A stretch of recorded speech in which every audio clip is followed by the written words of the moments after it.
Starbucks has fired its CEO. McDonald's global sales are declining. Burger King is changing its name. KFC is closing branches. Wait, what is all this? These are the results of consumer justice. With boycotts, it punishes the big powers and policies that support the Israeli genocide. And here is the outcome of the one-year boycott so far. Laxman Narasimhan, CEO of Starbucks, after just 17 months at the helm, was ousted because of the falling sales due to a global boycott campaign. According to the latest reports, Starbucks sales in North America fell 2% and 7% in the rest of the world, with total international profits falling 23%. And McDonald's, the company that was feeding Israel's army for free, is facing its first global sales decline since 2020. McDonald's revenue fell 12% to just over $2 billion for the second quarter of 2024.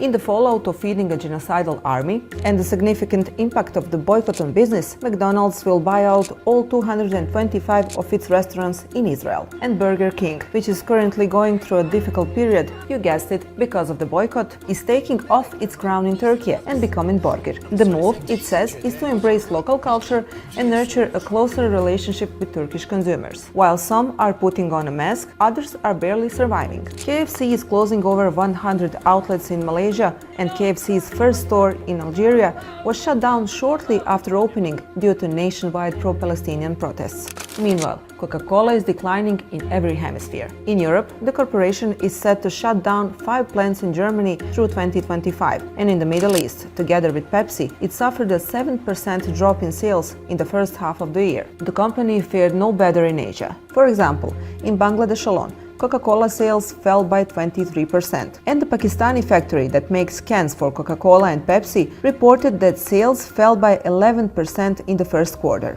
In order to be effective, the effort must be collective, says the BDS movement. A survey of 15,000 consumers in 15 countries found that 1 in 3 people boycotted brands because of Israel's war in Gaza. That collective effort yielded results. The consumer boycott has put numerous companies to the test, both in the Arab region and in the world. While any boycott of supporters in Israel's genocidal campaign is welcome, the BDS movement directs consumers to boycott key and strategic players, such as Chevron, Intel, Siemens, and HP. The movement claims that a targeted boycott gives the best results because it affects the main suppliers of oil and technological components for assembling Israeli weapons. A targeted boycott also affects the Israeli economy. The BDS campaign of a global boycott of the technology giant Intel, which announced in December 2023 that it would invest $25 billion in the construction of a chip factory in Israel, has shown its first results. Intel stopped the construction of that factory, and it's in danger of being cancelled. Why is BDS promoting the boycott of Intel? Well, it's simple. Intel's chips are essential parts for the AI programs that assist the Israeli army in their invasion.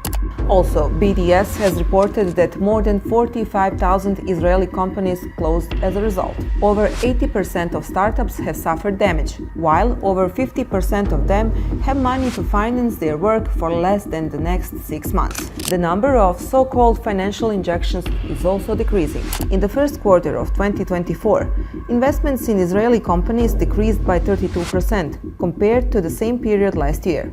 Due to falling confidence in Israeli economy, the Korean Samsung Next firm closed its operations in Tel Aviv, and 2 large Japanese firms, Itochu Corporation and Nippon Aircraft Supply, severed relations with Israel's largest private arms manufacturer, Elbit Systems. And the German sportswear company Puma announced in December 2023 that it would not renew its contract with the Israel Football Association, which expires at the end of 2024. As Israel continues its genocidal mission in the Middle East, people all over the world are becoming more socially conscious consumers, spelling trouble for these industry giants' futures.